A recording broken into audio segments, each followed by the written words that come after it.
Good morning. So today is November 2nd, 2019, and I'm outside Boston. And can you introduce yourself, please? Hi, my name is Jagdeep Singh. I play the guitars with Awaz Dole. Professionally, I'm like a software developer, but I indulge in music a whole lot. I have other bands and projects going on in the Boston area. Okay, great. So what is your first memory? My first memory, let's see. The first memory that I can think of is like I was born and brought up in Nepal, and I remember just looking outside of my house at the rain, at my father's old Toyota Corona, I think, green color, that just flashes. I don't know why. Mm-hmm. But Right. yeah. So how long do you live in Nepal? So I was there. All of my Well, I was born there, raised there, did my schooling there, all through my teens, till I went to do my engineering in Mumbai. And then since then, I've just been moving further away. I came to the U.S. and I settled here. Mm-hmm. So did you grow up in the city in Nepal? Yes, Or- in Kathmandu. Okay. Yeah. So what was your musical experience growing up? Okay, so my family, especially my sisters, I have like four elder sisters, Mm-hmm. and a couple of them used to do what we call kirtan. That's the religious Sikh music. And at a very young age, I started. They used to learn from a teacher we called guru, right? Mm-hmm. And from my very early age, I started learning the tabla with him. So I did like about 3 years of tabla learning. That was my first musical experience as such. And then as I was growing up, started listening to, of course, you have all that Bollywood Hindi music Mm-hmm. that is very popular there. There's Nepalese music that is popular. And then I started listening to some of the 80s pop that my sisters were listening to, at the time, I don't know, Steve Wonder's, Madonna, blah, blah, blah. And as I became a teen, I started segueing towards, I think Guns N' Roses was the hot entity at the time, that kind of rock music. And then what we call here the classic rock music, music from the late 60s, 70s, Led Zeppelin, Deep Purple, Black Sabbath, all that kind of stuff. Mm-hmm. That was my music while I was growing up, maybe like my teens to my college time. Okay. So let's maybe take those one at a time. Mm-hmm. So what was the context of learning tabla? I wanted to do something rhythmic. Okay. And I remember as a kid, I was trying to get hold of an instrument. And, as a kid, you're confused on what you want to do. And the Guruji who used to come and teach kirtan to my sisters, he used to play the tabla to accompany them. And Mhm. I got very impressed by that. And I started tinkering, and then my father asked, "Do you want to learn?" And I started learning. To be honest, as I went into my first, second, third, fourth class, I was already fed up of it. But then, once you learn the tricks and the trades, then you get interested out. There's a phase. It's a phase, right? Right. And you said you were 4 at that time? No, probably a little older. Maybe this would be 1988, 89. So I would have been 13. 12, Oh, okay. 12, 13. Okay, I was like, yeah. Yeah. that would be really young to start. Yeah. Yeah. So these were fairly formal lessons we were doing, or? Yes. My Guruji actually himself was learning. He was doing his masters in tabla at the time, Mm-hmm. and masters in Indian classical violin. Mm-hmm. So he was a very learned person in that regard, and a very strict teacher. Mm-hmm. Yeah. So I was getting formal lessons from him. We used to actually do, I think, an hour every alternate evening kind of thing. And then he used to pull me in all his practices and his recitals. So he used to do his violin recital and tell me to play a beat and then improvise on it, that kind of stuff. So it was a really great experience. Yeah. So, what is his name? And do you have any particular memories of something that happened at a lesson or at a concert or? Well, his name was we prepend it with like Bhai, right? Bhai Daler Singh. That's because he was also the religious guru in our local gurdwara. Okay. My memory of, well, so in the Sikh community we have like a common gathering every week, every weekend, right? It was Saturdays in Nepal, it's Sundays out here, where people come listen to these religious kirtan being done and pray. And one of my fond memories was one day he pulled me into it, and he was like, "Okay, sit beside me and play the tabla." And I did. I was like very nervous. And what happens is while somebody's doing kirtan, people who are listening, they voluntarily come and donate some amount, just as a fund for whoever's doing the kirtan. And then at the end of the day, my guru just came to me and split the funds. And I was like, oh my goodness, this is like 50 rupees in cash. That's like a lot of money for a young kid, That was like, that's the fun memory I have. That was the first time I actually earned something with my music. Great, yeah. So, what turned you on to Guns N' Roses? Oh, teenage, I guess. Just growing up, you have friends who start listening to rock music. And to be honest, Guns N' Roses wasn't the first rock band I heard. I think it was more of the older bands. I think my first rock song that I really liked was sung by a band called Rainbow. I don't know if you know the band. Yeah. It's Temple of the King. It's kind of a mild song, but that's where I started. Listen to that, then I listened to Smoke on the Water, then you have like all these other great bands, and somewhere around that time Guns N' Roses was very popular. So I latched on to that, Iron Maiden, that whole genre of music. Yeah. Right. So what drew you to it? What did you know about it, and what was it about the sound that you loved? To me, it was, if I think back on it, first of all, it was the energy, the aggression. Then it was the melody, the guitar riffs. Those were the two main components, I would like to say. Yeah. And this was like the bank opposite of, when you are playing tabla doing kirtan, versus rock music is just on the other side of the spectrum, right? In that regard.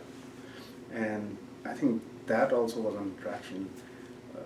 Those were the years when I was in grade 9, grade 10, when I was like, you know what, I'm going to start learning the guitar, hang out with friends, trying to learn the chord structures, trying to play, knocking on heaven's door or something, Those are part of your growing years. Yeah.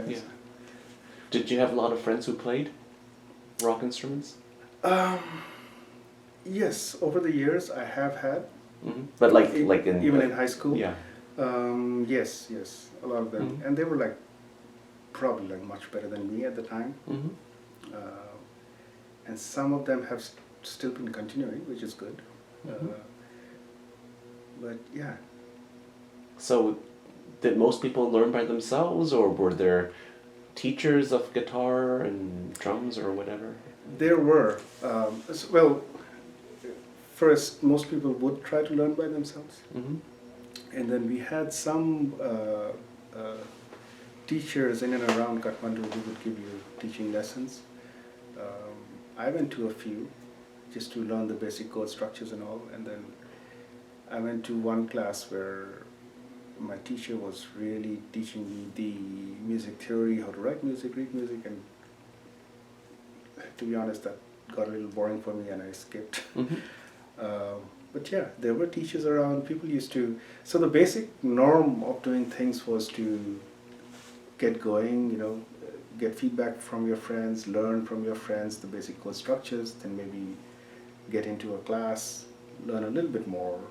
Then you know how to play 5, 10 songs. Then you're on your own kind of Mm-hmm. stuff. Great. Yeah. So when you're in the band? While I was in high school, no. Okay. But then I moved to Mumbai to do my engineering, Uh-huh. and there I started a band. Okay.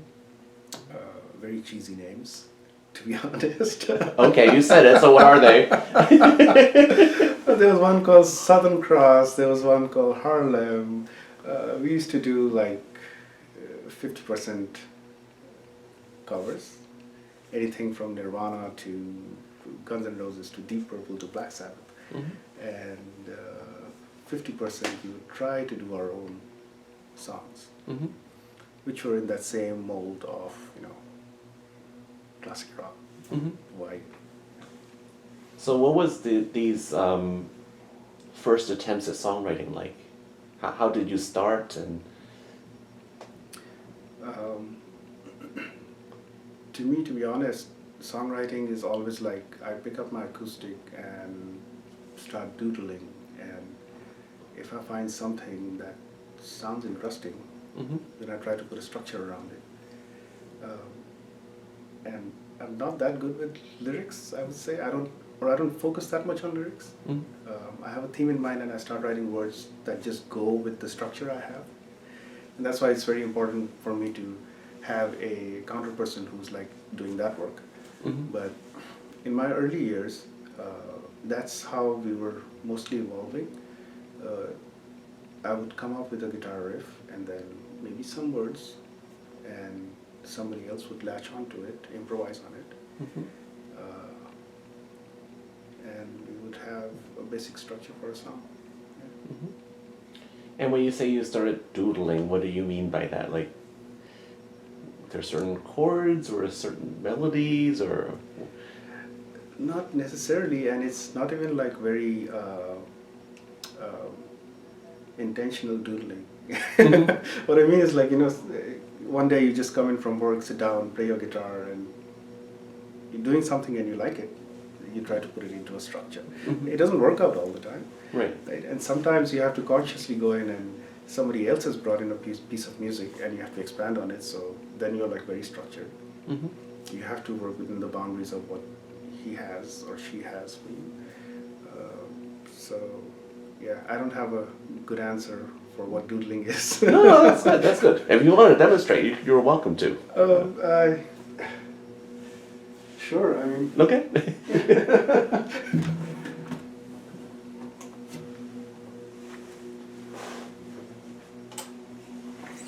This is in tune.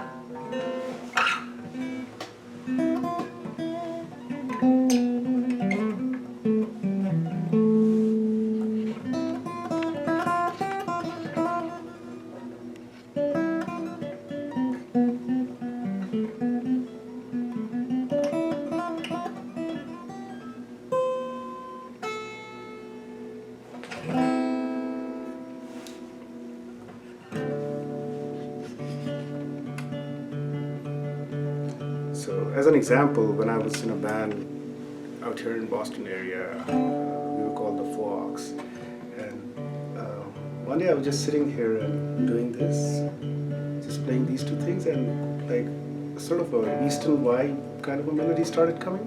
Mm-hmm.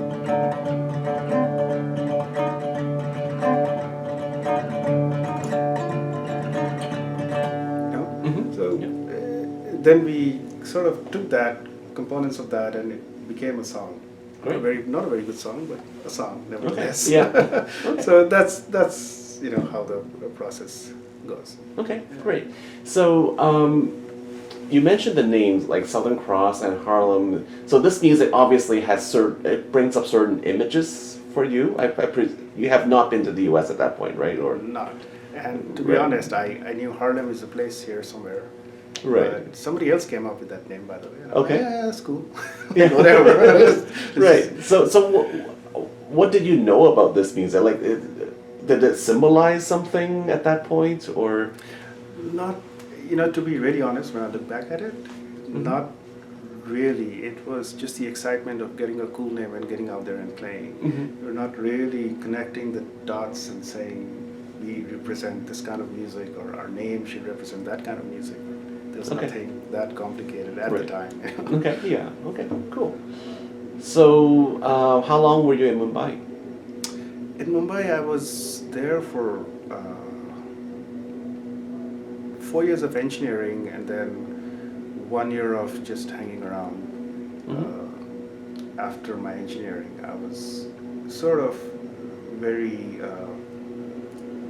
passively trying to find a job and play music. Which was more important? I guess the music, because we used to rehearse every evening or so. So yeah, just around 5 years. Okay, great. And then you came to the U.S. or? Then I moved to another city in India, Kolkata. I don't know if you've heard about it. Yeah. I worked there for about a year and a half. Okay. And after that, I came to the U.S. to study. Okay. And what type of work were you doing? I don't know what type of engineering you studied, or. Well, I did my bachelor's in electronics engineering, and at the time in Kolkata, I was actually a systems administrator for their Windows network. I did that for a year and a half. Okay, great. And then I came here to do my master's in computer science. Okay. Did you make any music in Kolkata? I mean, that's very different musical traditions there. Yeah. They have a very rich musical tradition, to be honest. But no, at that point of time, so well, I did have like a acoustic guitar with me for most of my life, wherever I've been living, and I just play here and there, but nothing active. So okay. From that college phase to nearly around 2006, 2007, I was really involved in music. Okay. And so yeah, U.S. Where did you go? And you're studying computer science, and yeah, where was that? I landed up in Cal State in Chico. It's a small town in California, like right above Sacramento. It's a university town, very small. What were your first impressions? My first impressions of actually coming to the U.S. Okay. So just for the camera, we're being bombarded by leaf blowers, so we might take a little bit of a break. Sorry about that. It's okay, it happens. Are they coming towards us or away from us? They're probably going to do this section. I don't know where they are right now. Oh, they're right outside right now. So. Yeah. Yeah. If we can wait just a couple minutes. Sure.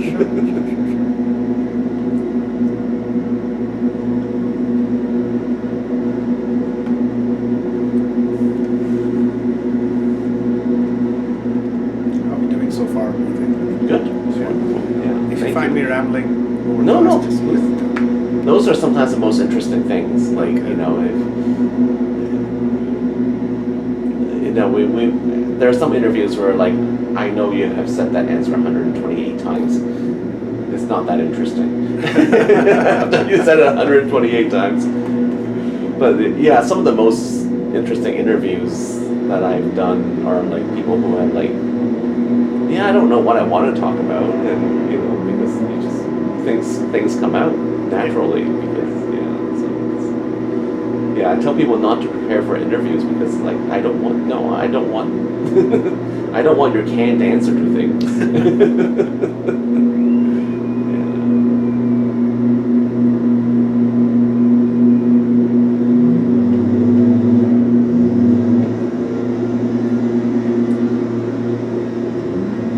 Leaves has barely turned where I am. They're on top of it. We only live like 5 hours south of here, and it's still pretty green. Where do you live? Like Philadelphia. Philadelphia. Yeah. Okay. Did you drive all the way today? I drove, yeah. It's just easier when I'm doing interviews. And I mean, one, I need to carry some stuff with me, and I often go to places which are not easily accessible otherwise, and yeah, it's easier for me to like drive than to like find an Uber, you know, in places where like,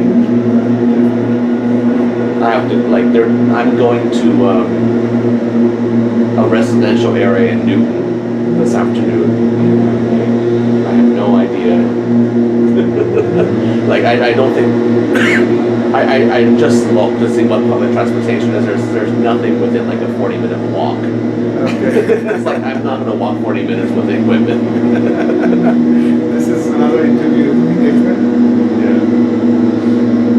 This is a Chinese music ensemble. That's a traditional Chinese music ensemble. That is, yeah. So it runs out of a Chinese culture center, which I think means like the Chinese school for little children. But I don't know that. I'll be sure. But they seem to have a lot of different groups that rehearse in that space, and but I'm meeting them at the conductor's house. So, I see. yeah. Nice. Okay. Are they basically done? Looks like they're moving. Okay. All right. Where were we? Yes, your first impressions of the United States. Was that it was very clean. It was very big. When you look at it, look at the land that's empty. Mm-hmm. Well, I landed in Phoenix, in Arizona, first of all. That's where my sister used to live at the time. Okay. So it's all like big chunks of land, which are like no habitat, no houses, nothing. You know, it's like very different experience. Big roads and Mm-hmm. that whole grandeur of U.S. is very attractive at the beginning. But slowly, when I settled in my college, the first thing that comes to my mind was like how polite people are. You know, in their interactions, you're passing by them and somebody will smile at you and say hello.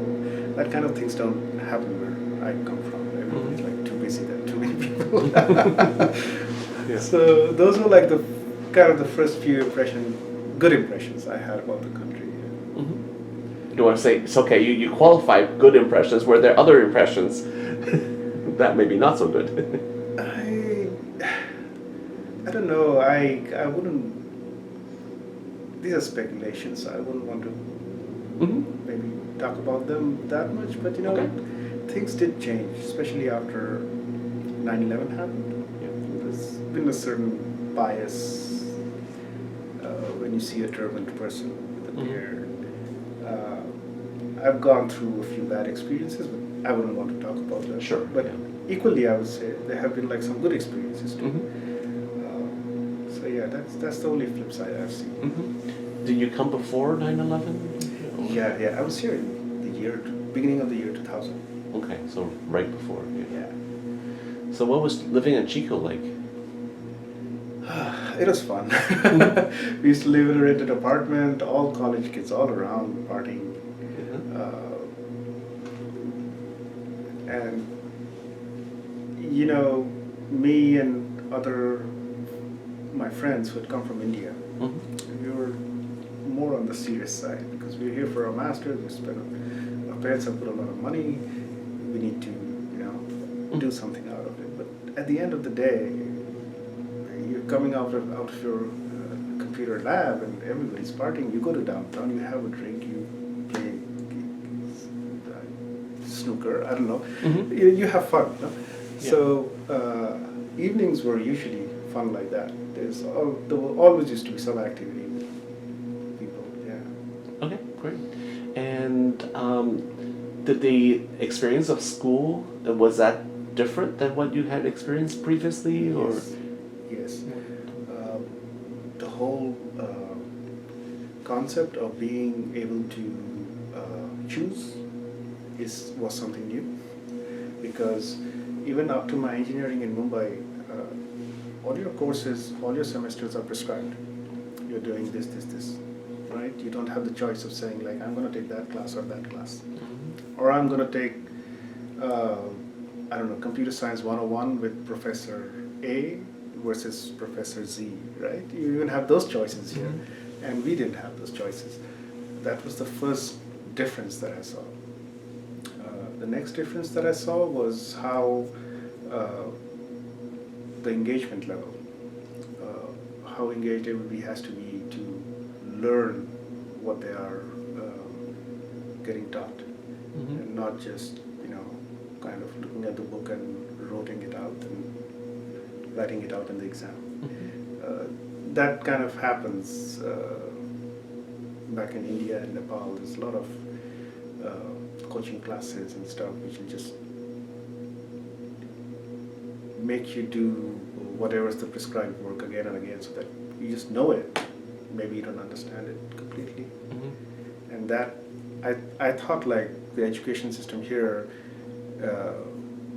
drives you towards understanding it more than just kind of memorizing it. Okay, yeah. That was the major difference that I saw. Okay, great. So, how long were you in Chico? 2.5 years. Okay. And then where did you go? After that, I landed up in Chicago as an intern in a very small company called MedRemote. And I was then offered a job there. I just took it after 6 months, and I was in Chicago for the next 7-8 years. Okay. And you said you started playing music again in 2006, so that must have been during this time? Yes. Not with anybody though.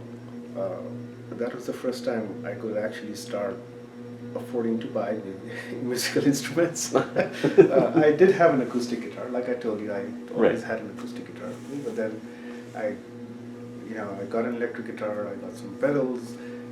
I got a laptop. I got like some recording stuff. That's where I started doing that, and then just coming home, playing, creating my music. Sometimes bits of music, just recording it, putting it there in an archive. I'll get to it someday. But then I've never. It's always been in my radar to like get them and make them full-fledged songs and have them formally recorded, but that's never happened. You still have those files? Yeah. So you can still do it? I could still do it, yeah. Okay. Were you influenced by any particular music making since you came to the U.S.? Did you hear different types of music and? Yes. Over the years, my musical tastes have also evolved a little bit. I still love what we call classic rock here. I don't like to compartmentalize music like that, but in the US we call it classic rock, right? I still love that genre of music. But outside of that, I had already started listening to over the years a lot of going back to your roots kind of thing, Eastern classical music, Bollywood music, Nepali music.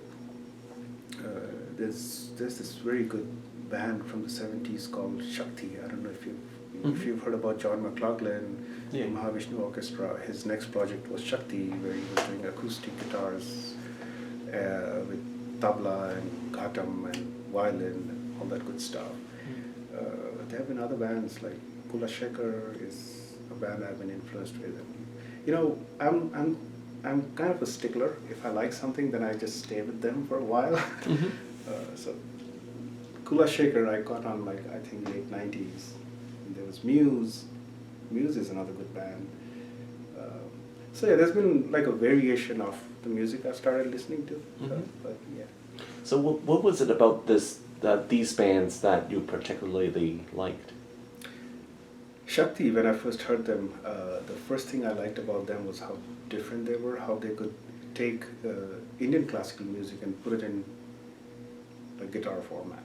That was my first wow thing. And then obviously each one of them, Zakir Hussain on the tabla, John McLaughlin on the guitar, they're like phenomenal players. If you, when you go to a concert, you can have two perspectives, right? One is like you're just there sitting and enjoying the music that's played. The other is, you do obviously want to enjoy the music, but the other is also if you can enjoy the technical aspect of it, what that guy is doing and what he's achieving. And I sometimes subconsciously start listening to music from that context too. Uh, and that's what impressed me about John McLaughlin and Zakir Hussain. They're phenomenal. That was about Shakti. Uh, One other band I missed was Junoon. I don't know if you've heard about Junoon, Yeah. but they're a Pakistani band who I think started this genre of what we call Sufi rock. And that was another eye-opener for me when I saw guitars being played. Or, just to get back to the context, growing up during my teen years, learning the guitar, it was all about trying to play like, I don't know, Jimmy Page or Tony Iommi or Blackmore or something, like the Western guitar gods. And then when somebody comes up with that same kind of vibe, but with your cultural background and music, that becomes an eye-opener, right? And so was the music of Junoon for me. It was like, you're playing heavy, but you're doing Sufi music, So, just on the side note, they were touring the U.S. I just caught them last week in Chicago. Oh, they're phenomenal. You flew there just for the concert? Yes. Great. Wonderful. Couldn't miss it. Yep. And yeah, so those kind of bands, and there was another band in India, a local band called Agni, who was trying to do something similar. They used to take ragas and try to make it into like a much more, what we used to call Tandav rock, but much more heavy metal, not heavy metal, but hard rock vibe, So that was the major attraction for me. And I think even now I try to pursue that. I try to, with Awaz though, I try to take the guitar melodies, try to play them heavily, but in that Eastern vibe. It's just a small attempt. I'm nowhere near where those guys are. Yeah. Can you maybe talk a little bit technically what that means? Technically, that's I think just playing different scales and different notes. I'm, like I told you, I'm not very well. I don't read and write music that much, but you have scales like.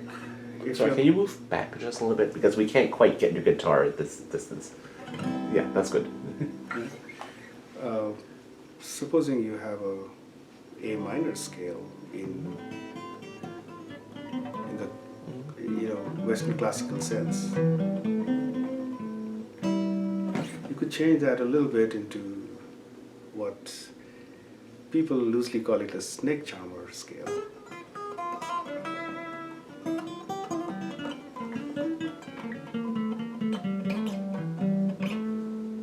Right? It gives you the Eastern flavor. I try to, as needed, I try to go to YouTube, listen to a Indian raga, try to somehow adapt it to the guitar. Like we need to change it to D, but there's a composition in Avazdo's new album called Rag Jag 1 and 2, which sort of came from there. There's a Indian scale or rag called Rag Jog, which I tried to sort of adapt into a melody in the guitar, and we started calling it Rag Jag. So things like that. Okay. I can go into notes and scales if you want, but sure.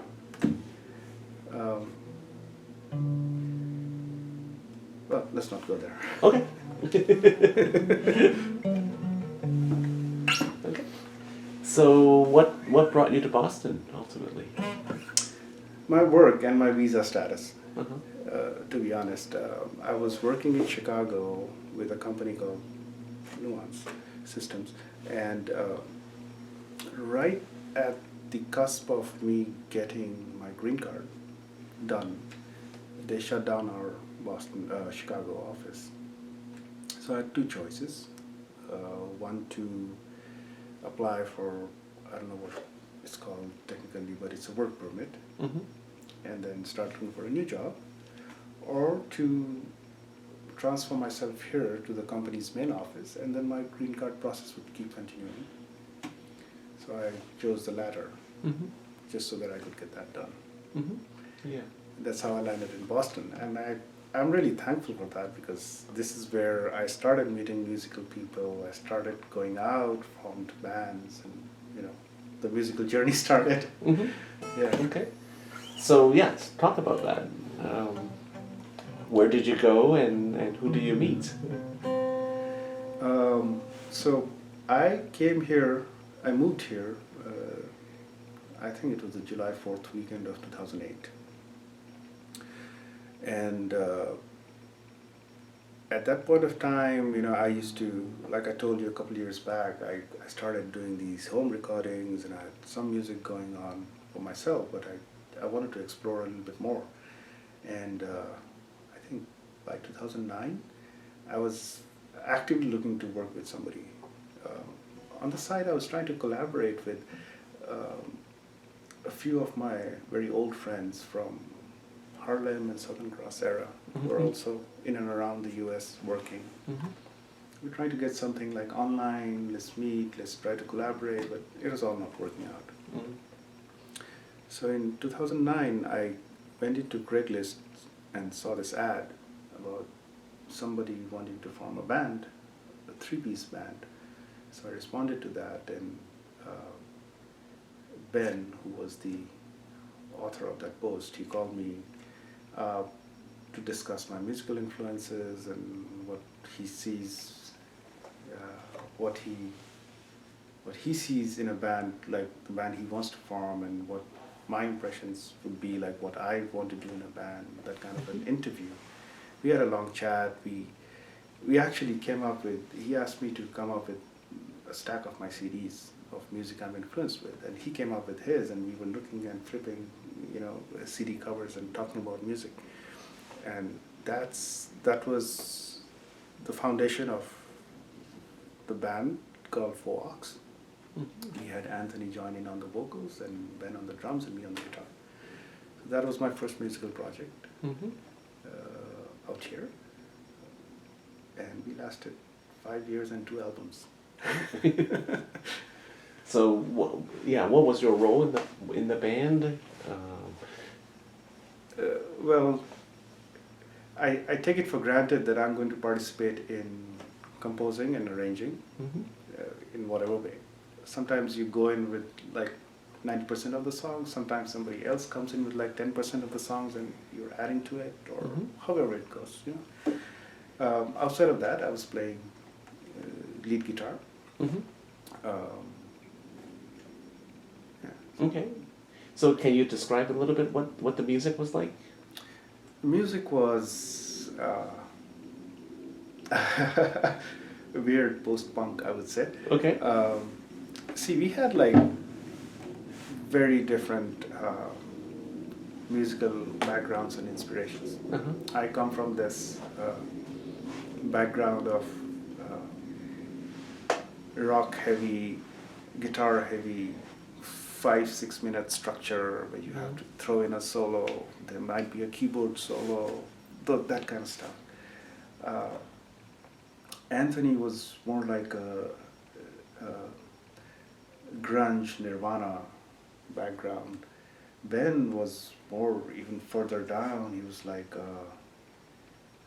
very post-punk, like, and very different 80s, like Devo and stuff like that. So when you put it together, it all boiled down to us doing like 2-3 minute songs. Mm-hmm. Very punkish vibe, but then I used to force myself to throw in like a very elaborate solo in there, like making it different. But that was more of a joke. But yeah, that kind of like when you put in like different musical influences, it comes out a little different. Yeah. And who were you playing for?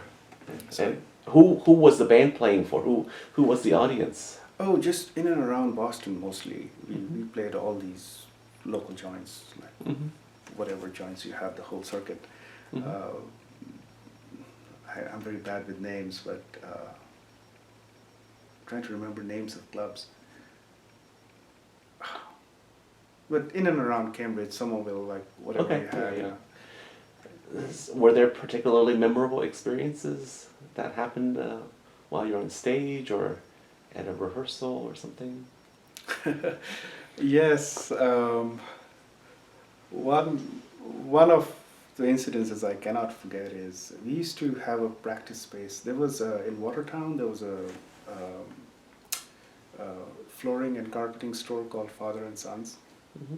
and they had like a basement which they had divided into rooms Hmm. used by musicians for practice studios, and we used to have this big pipe running across from the side of the room, uh, connected to the toilet upstairs, and I think that broke once, and water dripped all over our studio space, and we were not there.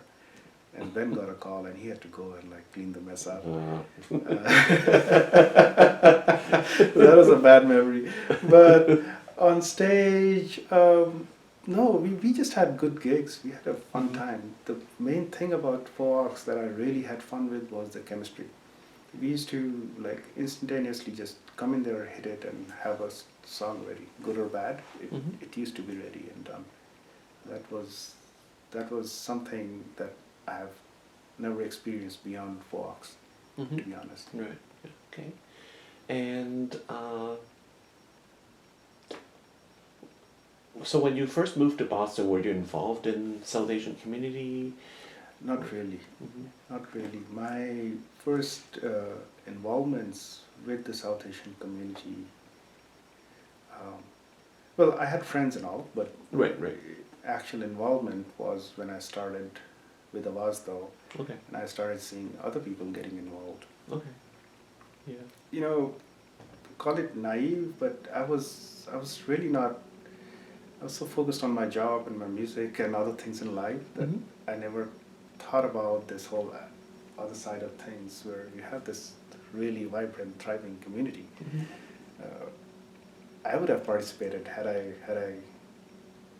really known, or I had been a little bit more inquisitive or Hmm. aggressive about Yeah. pursuing that, but I never did that before. Okay.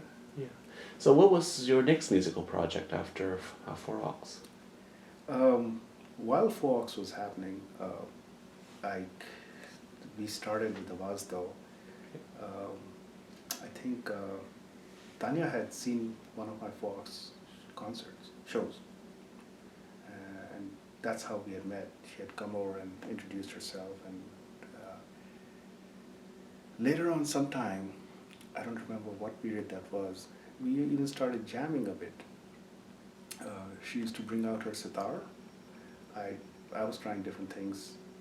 I got my tabla out once, but I was so rusty on it. I got my guitar. Then Azhar was there. He used to bring his bass. We had Hmm. those kind of sessions, like maybe like 3 or 4 of them. I might still have the recordings somewhere. Hmm. Um, but during, I think this was 2013, when, and now this I'm leading you to the how I got involved in Avasto. Hmm. I got a call from Tanya to jam, and I went into somewhere in Somerville. Into we have a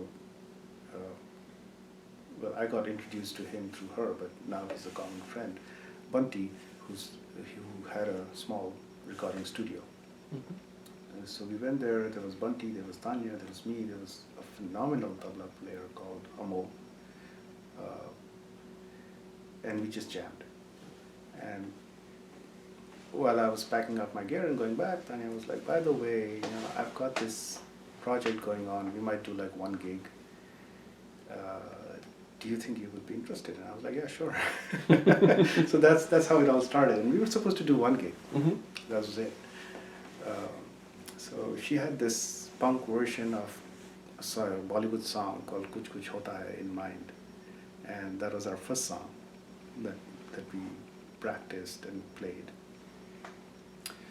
Uh, During this time, like really during that month, I think 2013 September-ish, we had our second album released for Fox, and the band folded after that, and we did our first gig for Avaz though, actually at the same venue. This was this place called there was a place called Radio Mhm. out in Union Square, I think. Again, Okay. I'm very bad with names, but We can fill those details later. yeah. Yeah.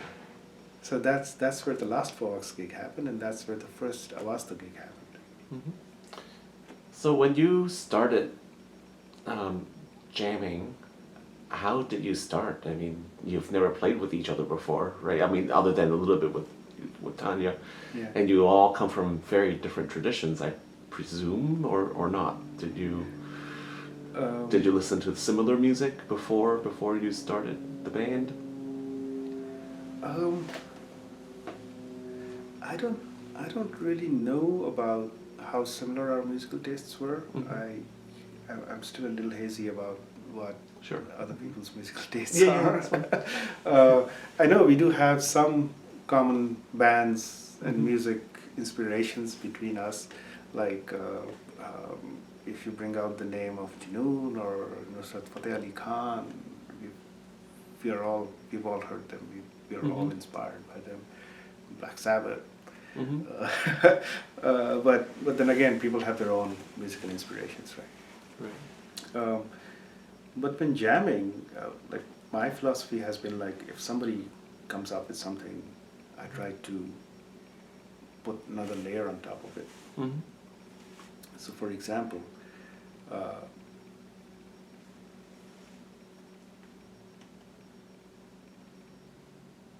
in Nawaz's latest album, Tanya had brought in this song called Old Time Rebellion. So the easiest thing for me to have done on that song would have been just to follow the same chord structures. Mhm. But I've tried to like just doodle all over it as a counterpoint to when the vocals stop, there's a little doodling. When the vocals start, there's a little doodling. Um, so you just what I'm trying to get at is if somebody brings in something, you just counter it with something of your own inspiration, and between those two inspirations, hopefully something new comes out. Okay, great. Yeah. So okay, let's move on a little bit. And so you had this one gig. You had to play more than one song, I presume. Yes. Yeah, So what else happened? if I remember correctly, there were like 5, 6 songs. Okay.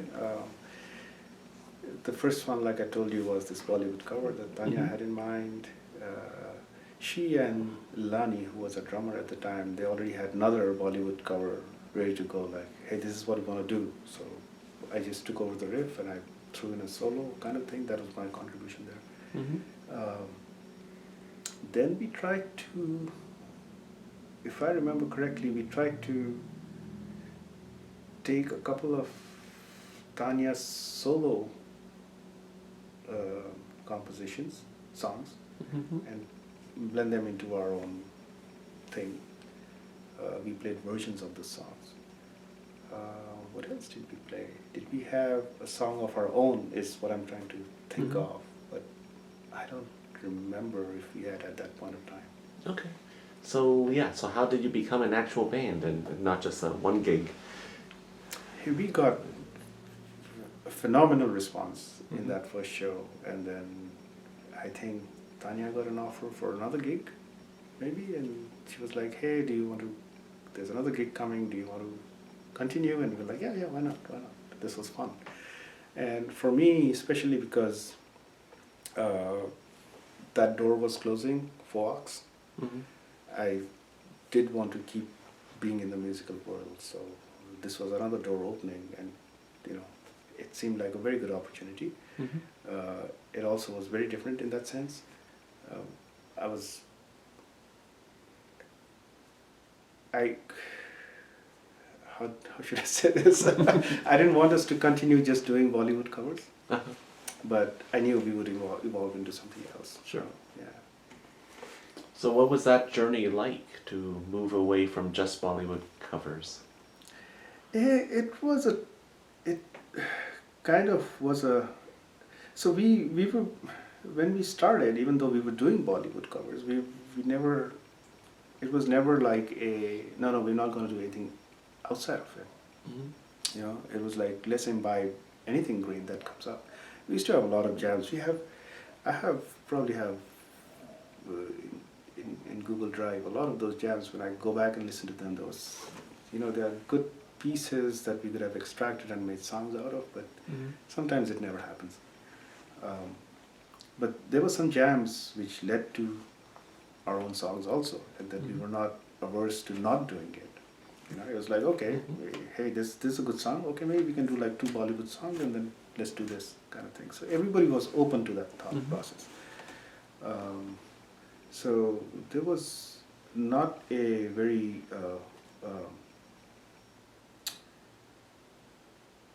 how do you put this? It wasn't like a very focused effort to move away from it or anything like that. It was just a natural evolution. And did people also bring in new songs, or did everything start from jamming? It goes both ways. In Awaz, though, at least, people did bring in songs. There are 1 or 2 songs where I can think of which Tanya just brought in, or Tanya and Lalani had worked on, and they just brought in. And then those kind of songs are like, they're 100% ready, of course, but then you tend to, there are 2 options, right? To just play along, or like try to put something of your own on it, Right. like a little sprinkling. So I tend to do the latter and try to put my own sprinkling there, just to. That's how things work, right? Yeah. Even with Fox, I did this thing once where I was like, okay, here's a song, I love it. I'm going to record all the parts and go play it to the guys. And they heard it, and they're like, okay. And they're like, okay, let's start jamming, play your part. And then what they came up with was different, and it was good, So that's where I learned that, I'm going to go throw in my contribution, and then everybody has to pick up and do their own bits, and then that becomes a more interesting composition than when you're going with like 100% of the stuff. Yeah. So going back to your question, so there were some compositions like that. There was some where here's a riff, and then it just sits there for months, and we're like, oh, that song, we started that riff, and we had some words on it, and the theme was kitty party. Oh, that is interesting, then let's get back to it. And then I'm like, okay, here's a second section to it, and then we structure it, and then it becomes a song. So that comes out of jamming. Great. And there have been times when we have just jammed and come up with stuff, and it's been so great. And then we try it the next time, and it doesn't sound so great, and so that we drop it. Yeah. So, was Tanya heavily involved in the South Asian community already at that point, or how did it become really a community type group? I think so. I think she's always been very involved. Out of any of us, I think she's the most involved in all these activities. Yeah, Okay. From when I've known her, she's always been involved. Yeah. Right. Does she talk about that as like, this is what we're trying to do, or like what was being South Asian part of rehearsal discussions or like hangout discussions, or?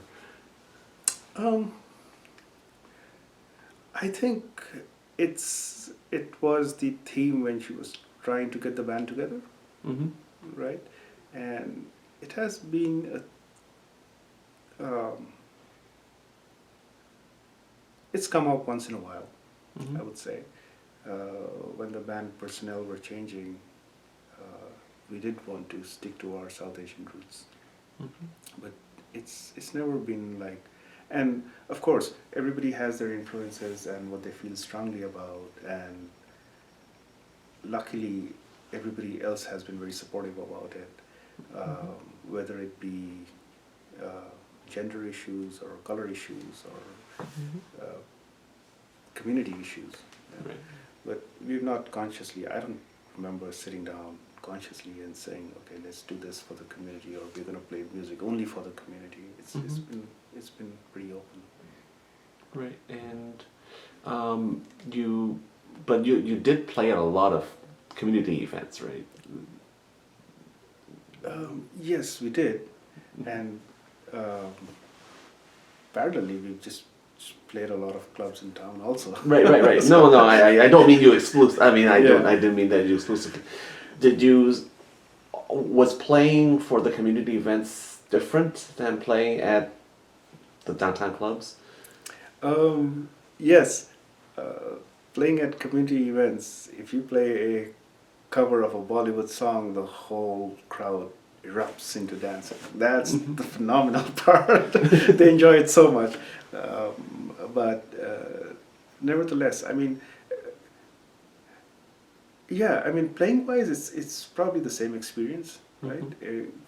It's luckily with Avaz though, like I've seen more people enjoying it than anything else. It's just like what the crowd chooses to be your favorite song. I guess would be the difference. When you're playing to a more South Asian audience, they tend to like the Bollywood covers because they recognize them.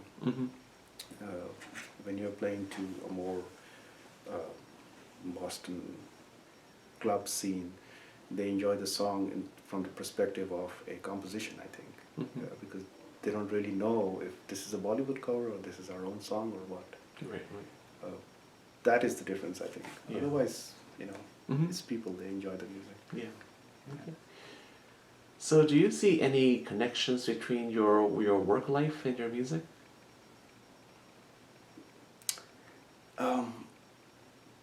In the sense of not directly. Okay. If I was to say that, it's disconnected. In the sense that I go to work, I come back, I switch that off and get into my music world. When I'm going back to work in the morning, I switch the music world off. There's nothing really musical I do at my work. Do your friends at work come to your shows? Once in a while, I'm a very reserved person. So for a lot of years, I wouldn't even tell anybody that I was in a band or anything like that. I used to work at work and home at home. I've started opening up on that front. I've started sharing my music with colleagues who have been enjoying it, and once in a while they do show up at a show. Yeah. Okay. And I've also discovered that a lot of people are musicians at work. Yeah. And I've got the opportunity to actually jam with them at times. So that's fun. Yeah, great. And so now that Awaz Joe is not as active, what are your projects now? Oh, even when we were active, I was involved in some other projects. Oh, okay. So yeah, want to talk about those? But right now, I have a band going on called Kalabaz with my friend Ben from Fox and some other people. I do have this intention of getting back to my older music and coming up with something. Let's see when I get the time to do that.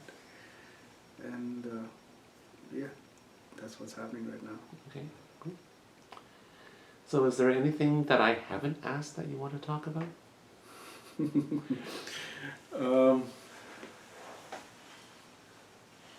Nothing comes to mind. Okay.